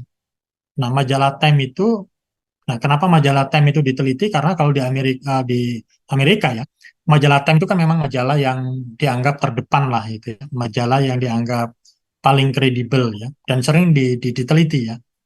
Nah, kalau kita meneliti majalah Time, kita nggak perlu ya mengumpulkan satu persatu. Kenapa? Karena ini sudah ada korpusnya ya. Ya, semua berita majalah Time dari awal terbit sampai sekarang ya itu sudah dihimpun ya sehingga kita tinggal memanfaatkan saja ya bahkan di Amerika itu ada korpus ya namanya ini ya TV Corpus ya TV Corpus ini adalah eh, acara-acara TV di Amerika itu ditranskrip ya kemudian dimasukkan ke dalam korpus ini jadi kita bisa meneliti itu ya kata-kata yang sering muncul dalam serial-serial TV itu apa gitu ya nah di Indonesia ini nggak ada gitu ya maksudnya kita tidak punya apa istilahnya keberuntungan ya seperti kalau di luar karena itu korpusnya sudah tersedia ya sehingga kemudian kita tinggal tinggal mengambil saja gitu ya. Nah, kalau di Indonesia tidak ada ya. Tapi ini bukan berarti bahwa tadi saya di awal mengatakan bukan berarti bahwa kalau nanti teman-teman katakanlah ya membuat skripsi dengan menggunakan metode ini sulit enggak ya. Kenapa? Karena sederhananya sekarang itu hampir semua apapun ya itu semuanya sekarang itu ya bentuknya digital ya. Jadi harusnya sih kalau kita meneliti sesuatu itu ada versi digitalnya. Tinggal kita kumpulkan saja. Saya tadi mengambil contoh yang sederhana tadi ya. Kalau Anda ingin meneliti ya, katakanlah contoh yang simpel aja ya. Anda ingin meneliti mengenai bagaimana sih visi dan misi capres misalnya. Kita kan berarti harus ngumpulin ya buku-buku visi misi dari ketiga calon presiden. Apakah itu ada versi digitalnya? Ada. Kan Anda tinggal googling aja ya visi misi Anies, visi misi Prabowo, visi misi Ganjar ya itu kan ada versi digitalnya. Nah, kalau versi digitalnya sudah ada, tinggal nanti kita analisis ya berdasarkan tadi ya kata-kata apa yang sering digunakan ya, kolokasinya apa ya dan seterusnya. Atau kalau Anda neliti katakanlah pidatonya Pak Jokowi misalnya, Anda ingin membandingkan gitu ya. Pidatonya Jokowi dari awal menjabat kan banyak orang mengatakan ya Pak Jokowi ini mengalami perubahan ya dari awal dia menjabat sampai sekarang ya. Lalu kita ingin membuktikan betul nggak sih Pak Jokowi itu berubah? Tahunya dari mana ya? Mungkin dari pidato-pidato dia. Berarti kan kita harus ngumpulin ya pidato-pidato Pak Jokowi dari tahun beliau apa menjabat ya sampai 2014 ya sampai 2023 ya. Apakah mengumpulkan pidato-pidato itu sulit? Harusnya sih tidak ya, karena kan kita tinggal masuk aja ya ke Seknek dan di situ semua pidato Jokowi, pidato presiden itu sudah ditranskrip ya, sudah ada pidatonya baik pidato resmi maupun tidak resmi. Kita juga bisa membandingkan ya pidatonya, ada beda nggak sih pidatonya Jokowi dengan SBY, dengan Gus Dur ya, dengan Megawati. Nah, kita bisa melakukan itu secara. Jadi yang ingin saya katakan adalah meskipun betul ya yang tadi disampaikan Mbak Adis bahwa di Indonesia ini kita kayak harus menyusun dulu ya korpusnya, tetapi harusnya itu tidak sulit ya. Paling tidak ini yang kalau saya boleh share pengalaman mahasiswa ya dan pengalaman saya membimbing mahasiswa, beberapa mahasiswa yang menggunakan metode ini ya, dan saya selalu tanya, apakah kamu kesulitan ya mencari data-data dan jawabannya tidak ya. Artinya data-data itu sebetulnya tersedia ya, hanya memang harus kita apa ya, kita cari ya. Yang tadi saya contohkan ya, saya pernah membimbing mahasiswa menggunakan metode ini, dia meneliti mengenai komunikasi krisis ya, kesehatan ya. Jadi dia meneliti mengenai bagaimana respon Kementerian Kesehatan ya terhadap krisis COVID ya. Nah, bahan yang dia gunakan adalah rilis ya atau konferensi pers yang dibuat oleh Kementerian Kesehatan. Dan kebetulan ya, saya kira bukan cuma Kementerian Kesehatan ya, saya kira semua lembaga itu sekarang ya pasti ada di web ya. Dan kebetulan itu rilisnya itu disusun rapi gitu ya, diupload rapi di web dia gitu ya.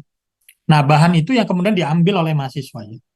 Jadi dikumpulkan ya, dan kemudian itu kemudian menjadi korpus ya. Jadi dia mengumpulkan rilis dari awal pandemi COVID tahun 2020 sampai 2023 ya. Selama 3 tahun ya, itu terkumpul ada, saya lupa ya, ada 1.100 rilis gitu ya. Nah, ini yang kemudian menjadi korpus ya. Jadi sebetulnya untuk tadi saya di awal mengatakan bahwa mungkin metode ini kalau 15 tahun lalu atau 20 tahun lalu ya, mungkin sulit ya, sulit dilakukan ya, karena dulu kan umumnya itu bentuknya hard copy ya. Tapi kalau sekarang ya saya kira harusnya lebih mudah dilakukan ya, karena sekarang semua orang itu ya menggunakan teks digital ya. Dan biasanya kita bisa mendapatkan itu ya dengan mudah gitu ya dari teks digital tadi ya. Itu mungkin Mbak. Ya. Baik, terima kasih Pak Irianto. Ini banyak sekali pertanyaannya Pak ya. Apa ya? Saya dapat dapat berita baru, informasi baru, jadi banyak yang ingin saya tanyakan. Cuman sebelumnya mungkin saya beri kesempatan dulu nih kepada ini yang ada di sini peserta yang lain. Ada yang mau ditanyakan? Mumpung ini loh, ada Pak Arianto. Silahkan. Oh, ada. Oke, kalau gitu saya tanya lagi ya Pak ya. Jadi begini Pak, tadi kan misalnya ya, tadi kita misalnya dari awal membangun korpusnya. Nah, sejauh mana atau seberapa banyak sih data yang kita miliki itu sehingga kita bisa mengklaimnya sebagai korpus gitu. Jadi apa dasarnya Ya, kita ini korpus gitu. Nah, itu dasarnya kira-kira apa Pak? ya, ya, terima kasih Mbak. Nah, ini pertanyaan yang menarik ya, apa namanya, dan itu memang selalu pertanyaan yang sering muncul kalau kita menggunakan metode ini ya. Tadi yang seperti betul yang dikatakan Mbak Adis bahwa metode ini menggunakan korpus ya. Dan tadi di awal saya sampaikan bahwa korpus itu beda dengan teks ya. Kalau teks itu kan kita hanya meneliti ya beberapa gitu ya, satu atau tiga gitu ya, lalu kita analisis gitu ya. Sementara pretensi atau tujuan kita menggunakan metode ini adalah kita ingin menggambarkan keseluruhan ya. Jadi kita tidak menggunakan sampel sebetulnya. Jadi kalau kita ingin menggambarkan bagaimana perempuan korban KDRT ya digambarkan dalam pemberitaan media, ya kita harus mengumpulkan semua berita mengenai korban KDRT. Nah, tapi pertanyaannya adalah kalau kita sudah kumpulkan ya, ya betul yang tadi dikatakan Mbak Adis ya, kapan sesuatu itu bisa kita anggap sebagai sebuah korpus ya. Nah, tadi ini ya, mungkin apa namanya, tadi ya syarat dari sebuah apa namanya korpus itu yang tadi saya sampaikan ya, dan memang ini seringkali ya, ya jadi syarat sesuatu itu disebut korpus itu adalah ini ya. Jadi dia harus representatif ya. Tapi tentu saja ya di dalam konteks di apa namanya di Indonesia ini memang punya kelemahan ya. Jadi kadang-kadang kalau kita sudah mengumpulkan ya, mungkin saja itu tidak tidak apa ya, tidak atau belum cukup representatif ya. Jadi katakanlah kita kita mengumpulkan eh, misalnya 1.200 berita gitu ya. Pertanyaan adalah apakah 1.200 berita ini sudah menghimpun semua ya berita media mengenai perempuan korban KDRT misalnya. Nah, pertanyaan-pertanyaan ini biasanya nanti kita bisa tulis ya di dalam keterbatasan ya, keterbatasan penelitian. Tentu saja memang sulit ya, karena sekali lagi di Indonesia itu karena keragaman dari media yang begitu beragam dan belum ada korpus yang existing ya, yang bisa kita gunakan dan kita harus menyusun sendiri. Tentu saja ini pasti punya kelemahan ya. Kalau saya katakanlah mengumpulkan Kompas dan Detik ya, mungkin ada orang akan menanyakan ya, kenapa kok hanya Kompas dan Detik ya? Padahal ini tujuannya membangun korpus. Korpus kan harusnya semua media online gitu ya. Nah, mungkin kita bisa menulis ya itu sebagai keterbatasan ya. Jadi memang apa namanya pasti ada kelemahan ya di dalam korpus di Indonesia karena tadi ya tidak ada satu korpus existing ya yang sudah ada yang bisa kita manfaatkan ya. Sehingga kemudian kita kayak harus menyusun ulang ya.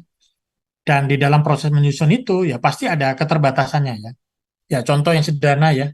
Nah, setidaknya di bidang ilmu saya ya di komunikasi eh, media online di Indonesia saja kalau kita lihat di data di Dewan Pers ya itu yang resmi terdaftar aja itu ada ratusan ya bahkan ribuan ya. Kan itu agak sulit ya kalau kita memasukkan semua berita media online ya dan kemungkinan sih tidak memungkinkan ya. Kita mungkin bisa memilih ya beberapa media online yang apa namanya dengan jumlah pembaca terbesar ya. Tapi tentu saja harus kita tulis itu sebagai keterbatasan ya, bahwa korpus yang kita susun itu mungkin tidak seluruhnya gitu ya. Jadi tidak seluruhnya memasukkan semua berita media online ya. Karena kita hanya memilih katakanlah dua media atau tiga media dan seterusnya. Ya. Jadi intinya kalau nanti teman-teman menggunakan atau membangun sebuah korpus, apa namanya, yang harus kita lakukan itu adalah kita berusaha semaksimal mungkin ya sehingga sampel kita itu ya representatif. Disebut representatif itu adalah ketika kita memasukkan populasi ya.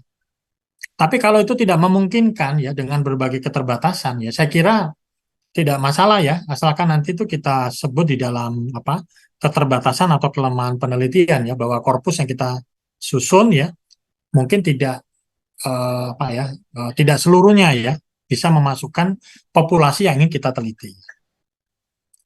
Ya, mungkin itu Mbak ya. Ya, baik Pak. Ya, menjawab pertanyaannya Pak. Nah, berikutnya ini ada dari chat ya Pak. Ada pertanyaan, ini ada salam Pak Arianto, izin mengkonfirmasi. Saya Harum dari Bahasa Sindo, katanya di sini, misalnya penyusunan korpus itu apakah didasarkan pada topik permasalahan? Misal kalau ingin meneliti tentang apa representasi cinta pada lirik dangdut koplo, apakah berarti harus mengumpulkan semua lirik-lirik lagu dangdut yang apa ya bertemakan kok apa cinta begitu Pak ya? Apakah seperti itu? Ya, ya betul Mbak. Jadi memang tadi ya apa namanya? Kalau tadi ya ada teman-teman yang katakanlah meneliti mengenai lirik-lirik lagu dangdut gitu ya. Tadi ya, kalau kita menggunakan metode ini ya, yang harus kita lakukan ya kita harus menyusun dulu korpusnya ya. Jadi caranya bagaimana? Ya kita mengumpulkan ya kalau misalnya populasi kita itu adalah semua lagu dangdut ya, katakanlah yang keluar ya dari tahun dalam 3 tahun terakhir ya 2020 sampai 2023 ya yaitu harus kita kumpulkan ya. Eh, tapi saya kira itu tidak sulit ya karena ya saya mungkin teman-teman mahasiswa mungkin lebih tahu ya itu kan banyak sekali ya website-website yang memuat ya lirik-lirik lagu gitu ya dan itu mungkin bisa kita manfaatkan gitu ya jadi kita nggak perlu ya kayak ngetik ulang gitu ya atau kita nonton YouTube lalu kita ketik gitu ya karena banyak sekali ya website ya yang itu memuat atau menghimpun ya lirik-lirik lagu yang apa namanya jumlahnya sangat banyak ya Contoh kalau apa namanya, kalau nggak salah itu ada di Indonesia itu contoh kayak Kapan Lagi ya misalnya ya. Itu itu kan juga memuat lirik-lirik lagu ya. Dan jumlahnya kalau kita lihat di Kapan Lagi itu hampir berapa juta gitu ya, juta lirik ya. Jadi kita tinggal memilih saja ya. Lirik lagu apa pop apa dangdut dari tahun berapa sampai tahun berapa ya. Itu semua tersedia ya di ada banyak sebetulnya ya web-web yang menghimpun ya lirik lagu ya. Dan itu nanti kita bisa kumpulkan sebagai ini ya apa namanya sebagai korpus gitu ya. Ya, baik Pak Eri, ini ada pertanyaan berikutnya dari Ibu Rina ini dari sastra Inggris ini. Silakan. Ya, Ya, terima kasih Bu Adis. Selamat sore Pak Erianto. Sebelumnya salam kenal Pak. Senang sekali saya bisa gabung di kuliah tamu ini karena saya sering baca buku-buku Bapak, cuman ya memang belum pinter-pinter banget juga sampai sekarang meskipun sudah baca. Tapi ya topik hari ini sangat menarik. Kebetulan saya backgroundnya dari sastra nih Pak. Nah, kalau misalnya nih Pak, penerapan analisis korpus ini diterapkan di teks sastra, apakah itu bisa dipakai misalnya untuk mencari eh, tema dalam satu teks sastra atau seperti Bapak bilang tadi kalau korpus kita tidak bisa pakai sepopulasi sampel satu teks saja. Nah, apakah itu berlaku juga untuk teks sastra atau memang harus mengambil beberapa sampel teks di kurun waktu atau periodisasi tertentu, kita mau mencari tema apa di periodisasi tersebut eh, supaya bisa mengaplikasikan apa istilahnya penelitian berbasis korpus ini kalau untuk teks sastra. Kira-kira bagaimana Pak di Ya, ranah tersebut? Terima kasih sebelumnya. ya, Maaf terima saya kasih Mas oke. Budi. Ya. Ya, terima kasih Mbak. Ini pertanyaan yang menarik ya. Ya, mungkin kalau kita menggunakan analisis wacana yang katakanlah yang bukan berbasis korpus ya, dengan yang berbasis korpus mungkin agak berbeda gitu Mbak Ina ya. Kalau kita biasanya yang kalau penelitian wacana yang biasa ya, artinya yang tidak menggunakan korpus, biasanya betul yang tadi dikatakan Mbak Dina ya. Biasanya kita kan mengambil satu teks ya, apa itu novel, apa itu puisi ya, atau satu cerpen ya. Kemudian kita analisis gitu ya, strukturnya dan macam-macam ya. Tapi kalau kita menggunakan korpus ya, biasanya yang kita lakukan tidak seperti itu Mbak ya. Jadi yang kita lakukan adalah kita susun korpusnya lebih dahulu ya. Tentu saja korpus di sini kalau kita meneliti sastra ya, katakanlah tergantung ya, apakah cerpen, apa novel ya, ataukah puisi ya. Berarti kita harus mengumpulkan ya novel-novel, katakanlah ya, kita ingin meneliti mengenai novel-novel misalnya ya, kepikiran oleh saya misalnya kita ingin meneliti mengenai novel-novel yang berlatar G30 SPKI ya misalnya ya. Apa namanya pasca reformasi misalnya. Berarti kan kita harus mengumpulkan novel-novel yang latar belakangnya itu peristiwa G30 SPKI ya. Katakanlah kalau kita sudah ketemu, oh ternyata ada misalnya ya, ada 80 novel gitu ya, yang eh, novelnya ini latar belakangnya itu adalah mengenai peristiwa G30 SPKI ya. Misalnya contoh kayak kemarin ya, yang terbaru kayak novel Gadis Kretek ya, misalnya itu kan bisa salah satu apa namanya salah satu yang nanti kita masukkan ya. Jadi kita kumpulkan dulu dan kemudian kita harus pastikan bahwa novel itu bentuknya sudah dalam bentuk soft file ya. Jadi bukan dalam bentuk buku ya, tapi bentuknya bukan dalam bentuk hard copy ya, tapi juga dalam bentuk soft copy ya. Dan harusnya sekarang itu dipermudah ya, karena sekarang kan kita bisa ini ya, bisa apa namanya, hampir banyak sekali karya sastra itu yang sudah dijual dalam versi apa, versi e-book ya, sehingga itu bisa kita gunakan ya. Jadi kita kumpulkan dulu, katakanlah novel-novel tadi, kalau ada 86 novel ya katakanlah, yang berlatar G30 PKI ya kita kumpulkan, kemudian kita masukkan itu sebagai sebuah korpus ya. Nah, kemudian nanti dari sana baru kita analisis yang tadi ya. Analisis yang apa, kata-kata apa yang sering digunakan, kolokasinya seperti apa, konkordasinya seperti apa dan seterusnya. Tapi betul yang dikatakan oleh Mbak Rina ya, bahwa metode korpus ini tadi saya lupa ya, ini punya kelemahan ya. Dan ini mungkin apa namanya kelemahan ini ya menjadi ciri khas ya dari penelitian korpus. Kelemahannya itu adalah penelitian korpus ini ya karena dia menggabungkan ya banyak sekali apa namanya katakanlah tadi ya, ada 80 novel digabungkan jadi satu. Yang salah satu kritik yang sering muncul ya kepada metode ini itu adalah konteksnya itu kemudian jadi hilang gitu ya. Jadi kalau tadi ditanya Mbak Rina, ya metode ini mungkin bisa menggambarkan ya bagaimana novel ya atau bagaimana peristiwa G30SPK itu direpresentasikan dalam karya sastra ya, misalnya novel ya. Tapi kita mungkin tidak bisa tahu ya konteks ya, misalnya konteks kepengarangan ya. Kita nggak bisa, jadi nggak tahu gitu ya. Padahal mungkin kan masing-masing karya itu kan sifatnya unik ya. Katakanlah apa namanya novel yang dibuat oleh pengarang A dengan pengarang B ya, itu kan mungkin unik ya, karena pengarang A itu kan mungkin punya latar belakang sejarah, pengalaman yang berbeda dengan B gitu ya. Dan kalau kita meneliti teks ya, artinya yang kita teliti teksnya, mungkin itu kan bisa kita deskripsikan ya konteks dari pengarangnya ya. Tapi kalau metode ini eh, tidak bisa seperti itu ya. Kenapa? Karena teks itu kayak digabungkan jadi satu, sehingga kemudian kita tidak tahu lagi konteksnya gitu ya. Oke. Kalau Jadi misalnya kalau konteksnya ya, G30S itu tadi, Pak, itu kurang ini ya. ya, yang saya maksud konteks itu misalnya ini Mbak, konteks pengarang misalnya Mbak. Oh, Kan oke. ya contoh ya misalnya kita apa katakanlah ya ada novel yang dibuat oleh Ahmad Tohari misalnya, yang dimana beliau ini memang lahir ya Hidup di masa dan itu. hidup ya pada masa itu ya. Kan itu konteksnya agak beda dengan katakanlah Rate Kumala gitu ya, yang masih muda ya, yang dia nggak mengalami kasus G30 PKI gitu ya. Dia ketika menulis Gadis Kretek ya, kalau kita membaca novelnya ya agak berbeda ya itu dengan katakanlah Ahmad Tohari ya. Kenapa? Karena mungkin konteks apa ke pengarangannya ya, pengalamannya ya. Bagaimana Ahmad Tohari itu ya kalau kita baca kan memang lahir ya dan dia menyaksikan secara langsung ya peristiwa itu ya dan bagaimana itu membekas ya. Itu agak beda dengan katakanlah Rati Kumala ketika dia membuat novel Gadis Kretek yang dia hanya mungkin berdasarkan literatur saja itu peristiwa G30 SPKI ya berdasarkan wawancara. Jadi dia tidak mengalami Nah, konteks semacam ini kalau kita menggunakan metode ini memang tidak ada gitu ya. Jadi kita tidak bisa lagi menggambarkan kelemahan konteks itu ya. Kita tidak bisa tahu bisa membandingkan antara pengarang A dengan pengarang B ya.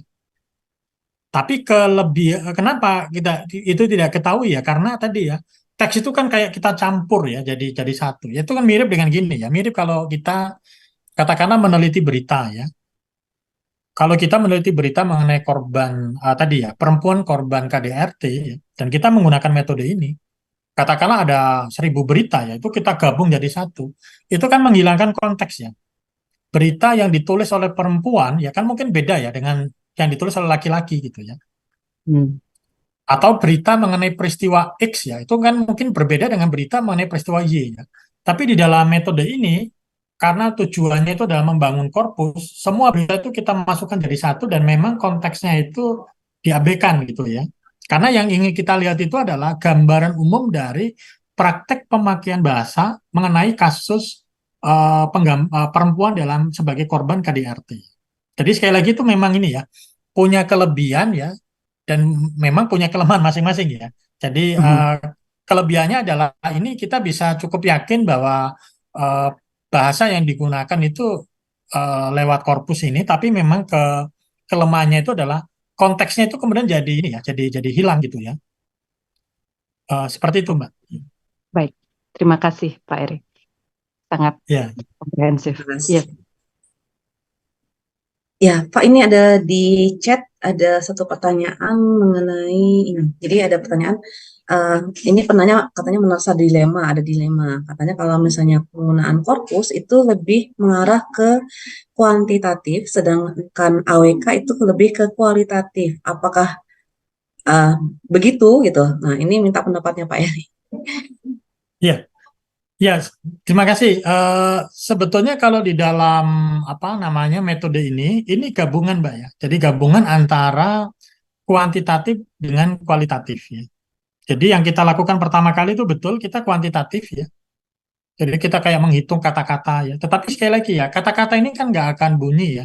kalau itu tidak kita sebagai peneliti tidak menafsirkannya ya. Jadi tetap membutuhkan apa interpretasi secara apa namanya secara kualitatif gitu ya. Jadi yang kita lakukan nanti tetap melakukan ini secara kuantitatif ya. Nanti kan kita hitung ya kata-kata apa yang sering digunakan. Tapi penafsirannya itu nanti secara kualitatif ya. Contoh misalnya kalau kita bikin penelitian yang tadi saya sampaikan ya, misalnya kita meneliti mengenai eh, tadi ya visi misi dari capres gitu ya, dan kita menggunakan buku visi misi itu sebagai bahan kita dalam melakukan penelitian. Nah, kalau kita menggunakan metode ini, yang pertama kali kita lakukan memang dihitung secara kuantitatif ya, kata-kata apa yang digunakan ya. Tetapi nantinya penafsirannya itu kan harus secara kualitatif ya. Misalnya kenapa kok Anies itu sering menggunakan kata pendidikan ya, kenapa Prabowo kok banyak sekali menyebut kata presiden ya, kata IKN ya. Kenapa kata IKN itu tidak banyak digunakan dalam pidatonya Ganjar misalnya. Itu kan tentu saja apa namanya tidak bisa apa ya dilakukan secara kuantitatif ya. Jadi kalau yang tadi saya apa ya saya mungkin sampaikan ya ya nanti hasil dari CADS ini pada akhirnya ya memang seperti ini ya. Ya ya contoh ini ya misalnya dia hanya berisi apa namanya kata-kata ya, tetapi kata-kata ini kan tetap harus diinterpretasikan ya, dan itu pasti kualitatif ya, jadi bukan lagi kuantitatif ya. Jadi betul Mbak, jadi itu ada gabungan ya antara kuantitatif dengan kualitatif. Baik. Ya, baik Pak. Ini ada satu lagi pertanyaan dari saya. Ini sebetulnya menggelitik ya Pak. Karena saya juga pernah melakukan penelitian dengan AWK. Nah, ini apa ya, ada keraguan-raguan dari saya Pak. Misalnya gini, tadi kan saya membangun stereotip gitu ya, dari klaster, dari kolokasi. Nah, saya tuh merasa ragu-ragu, apakah stereotip yang saya bangun ini, apakah bisa dianggap benar atau memang apa ya, tergantung dari pembacaan dari masing-masing peneliti. Ya, ini bagaimana Pak menurut Pak Eriam? Ya, sebetulnya gini Mbak, karena penelitian ini ya saya kira mungkin Mbak Adis ini ya, bahwa karena ini penelitian kritis ya, dan tentu saja penelitian kritis itu kan punya kriteria ya, kriteria dia disebut sebagai apa, sebagai satu penelitian yang berkualitas itu seperti apa gitu ya. Nah, tentu saja kalau kita menggunakan penelitian yang katakanlah paradigmanya kritis ya, kriteria kualitasnya itu ya kita tidak bisa menggunakan ukuran-ukuran seperti pada penelitian-penelitian yang paradigmanya positivistik ya.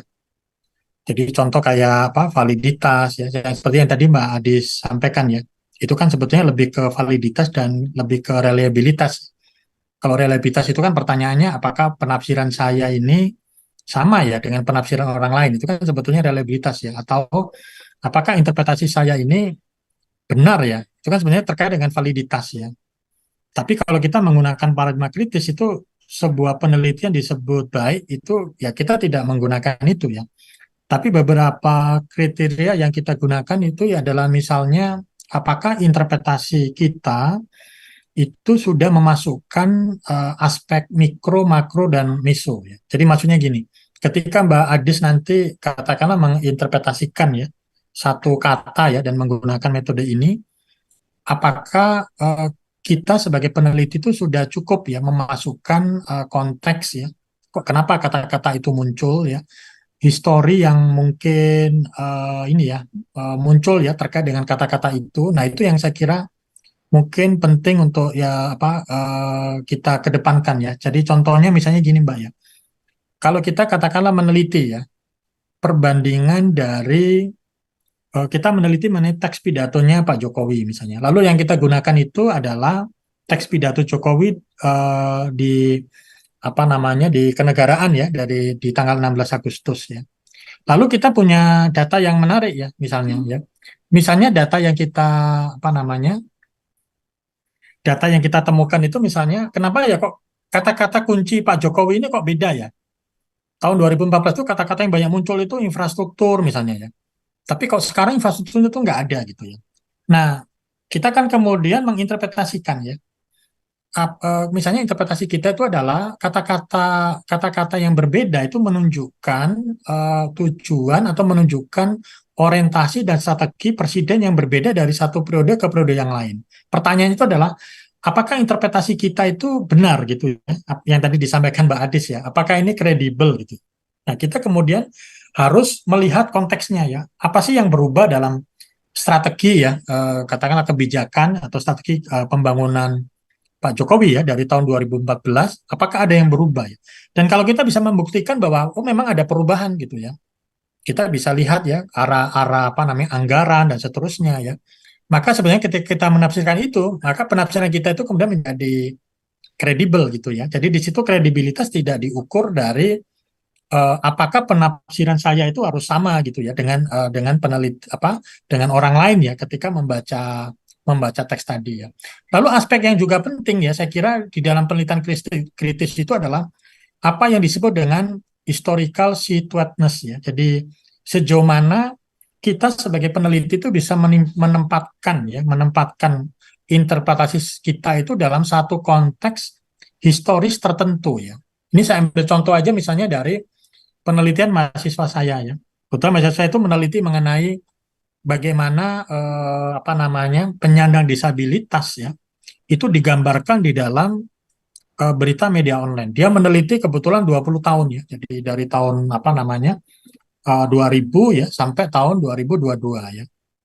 Nah, dia menarik karena dia kemudian menemukan eh, kata-kata yang berbeda ya. Misalnya kata-kata cacat itu banyak sekali digunakan ya tahun 2000-an. Tapi sekarang itu kan hampir jarang itu ya media yang menggunakan kata cacat itu ya.